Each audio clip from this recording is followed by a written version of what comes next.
What's shaking, guys and gals? I know what you're wondering. What did Ben waste his money on last week? Well, let's find out.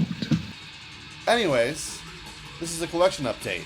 And while I tell you what I bought, we're going to listen to, should you be able to hear it over the sound of Christians shitting their pants, You'll Never See by Grave. Guttural Supremacy. Pull this microphone a little bit closer. Are we in? Are we in frame? We're good. Alright. Don't have a lot of stuff, but I have a few things that I want to talk a lot about, because I got some really cool stuff. Let's see. We'll start with the 7 inches. The Wizard. The Wizard! This is Australia's Tasmania. Smoldering Sinners. Australia's The Wizard. Look at that cover artwork. Fucking love this. Rusty Axe put this 7-inch out in 2007, and it's one of their earlier releases. They went on to do bigger and greater things, but this is from my buddy's collection, who is getting rid of his 7 inches, and I went over there the other day and picked up a couple of goodies. Also picked up the debut 7-inch from Paragon Impure. This band is out of Belgium and features a member of Lugabrum.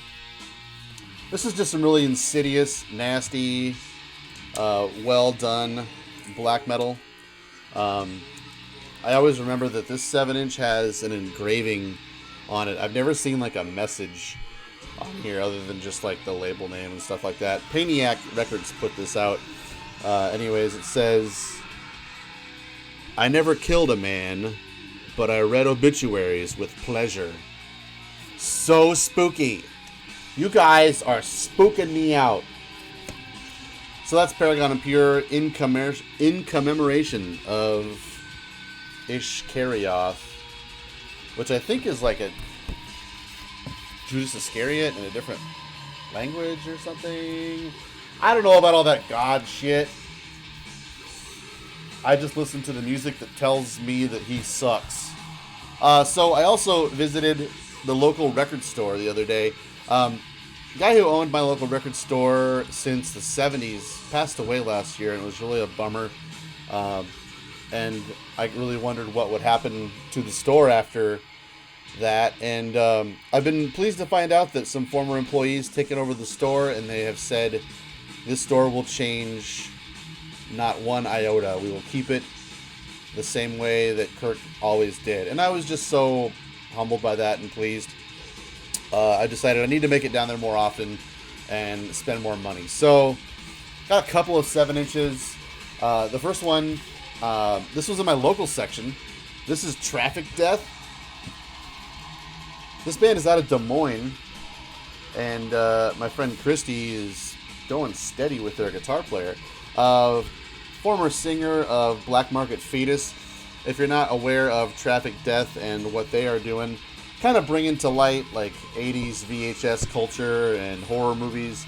In fact, I think I recognize this guy here from Hard Rock Zombies, which is a fucking amazing shitty movie.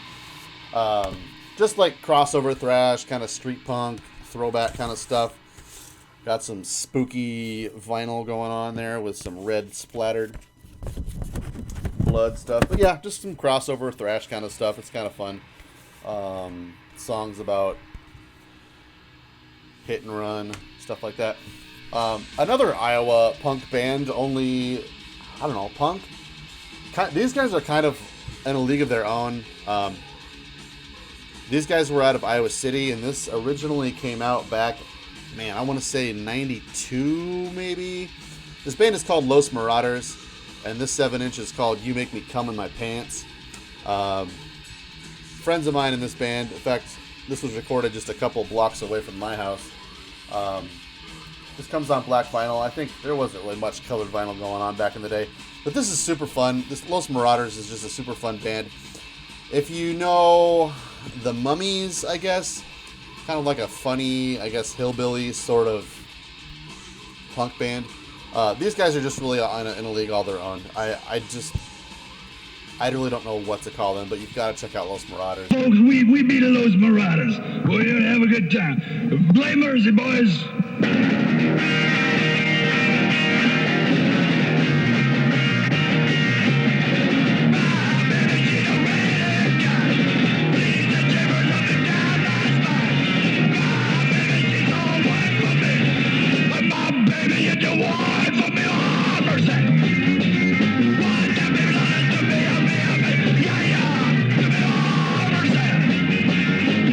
If that sounds interesting whatsoever. Couple other things. Let's get to something good here. Also got this at the store. This is Darkthrone's the Underground Resistance. So when I first heard this album, I was so ready to hear Darkthrone be done with their, I don't know, thrashy kind of phase, or their kind of punky, crusty D-beat kind of phase. I was so ready for that to be over with, and when I saw this cover, I thought, yeah, it's over with. Thank fucking God. Because I really have no interest in those records. Now, don't get me wrong, Darkthrone is one of my absolute favorite bands. In fact, I just put a Darkthrone sticker on my car. And if I see any Darkthrone record that I don't have used, I'll buy it, for sure. I'll give it a shot. And that's really what happened here. When I first heard it, I hated it and acted like it didn't exist. Picked up Arctic Thunder last year and kind of liked it, so I don't know, maybe I'm going to come around to this a little bit, but I thought, why not pick it up for a couple of bucks and support my local record store. I think this came out in like 2012 or 13 or so. I'm sure you've all heard it. It's the one with the glam and like power metal vocals. I just really think that they were trying for something that they shouldn't have been trying for, but you know, Darkthrone's earned the right to do whatever the fuck they want at this point. And it's up to me to decide whether I like it or not. So that's really my take on Darkthrone. Let's see. Next, I picked up a couple of things out of the distro from my buddy's place. This is Mordrian. This band, well, solo project, originally started in Mexico. This was originally released on cassette, limited to, I don't know, probably 68 copies. Started in Mexico and moved to San Francisco and found a label to reissue this. The CD version is limited to 300 copies. There's the stats and lowdown. Style-wise, anyways, I wasn't too interested until my buddy told me that it sounds quite a bit like The Black, Sweden's eponymous, just excellent black metal band. And this really does harken quite a bit. Riff-driven, just, it's got a lot of... I don't really know how to put it. It's kind of pensive. It's not hurried. It's well written and structured in a way that is just not urgent. There's really not a lot of urgency or intensity to it. Just the songs are just so perfectly crafted and performed.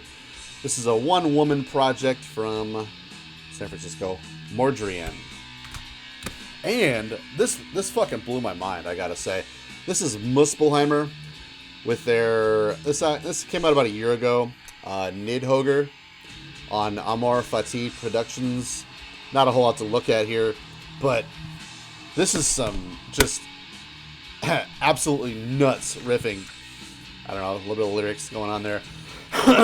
I guess if you're familiar with Darvulia, that's just kind of like a benchmark for a really strange atonal, dissonant sort of riffing that I use to describe things.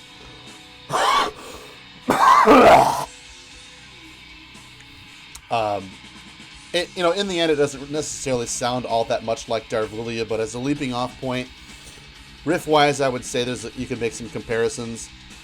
Maybe also Lugabrum, but this is just super obnoxious, intense, just stressful, and just evil as all fuck. Black metal from, I think Denmark, maybe? Let's see, another one, this really blew my mind. So, Justin Stubbs started doing videos, and like his first video or so, he was talking about the band And Oceans. A band that I kind of need to get a couple of their earlier albums. I only have like the kind of industrial or techno-tinged albums that are not really very good, but I have them anyways. So instead of going back and buying early And Oceans I decided, you know what, I kind of need to go one step further. And so the band that precedes And Oceans is called Festerday. Now, I had heard this name a couple of times throughout the years, and as being, you know, like the pre-And Oceans band. I'd never really heard a lot about what they were like. I just kind of assumed, you know, probably got a collection of early finished death metal demos that are average to forgettable or so. But anyways, that's been kind of my jam lately. So I found this 2-CD reissue of their demos put out by Svart Records, and I found it for just $4. And man, this has turned out to be some of the best $4 that I've spent in a really, really, really long time. First of all, this is quite a bit different from a lot of these other like 2-CD death metal old school reissues, because the disc 1, first of all, is fucking awesome, because it's a handful or an album's worth of previously unreleased material. Now, what they did with that material was they went into the studio, practiced it, completely re-recorded it, and so it's basically like you have a brand new album of material that was written back in 91, 92 or so. These guys were pretty early for the Scandinavian death metal scene, and it fucking rules. Let's see, I should probably look and see if there can... I don't know. It's total fucking HM2, you know, Scandinavian death metal, but it reminds me so much of Entomb's Left Hand Path, with a little bit of like weird stuff like Zisma and maybe like Furbol thrown in there. Just absolutely devastating. The production on it is so perfect. I actually thought it was recorded in Sunlight Studios, but it turns out it's not. But it really may as well have been. It's fucking phenomenal. I can't recommend getting this enough, if only for the first disc. Now, so I listened to that for a couple of days straight through, over and over, and it was fucking great. And then I decided to put in disc 2, thinking, you know, these demos probably aren't going to be so hot.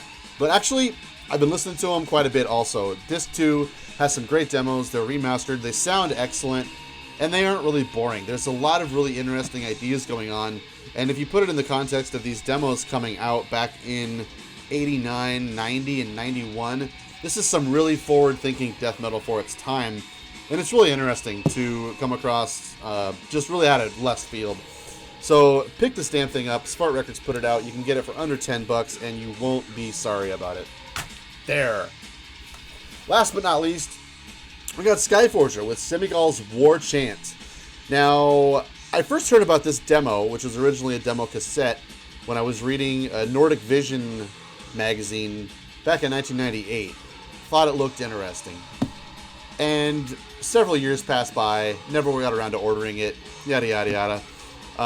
I did wind up getting into their other albums. Kauja Pia Saulus and Latvian Riflemen are awesome albums, and I think they have one or two also that I like.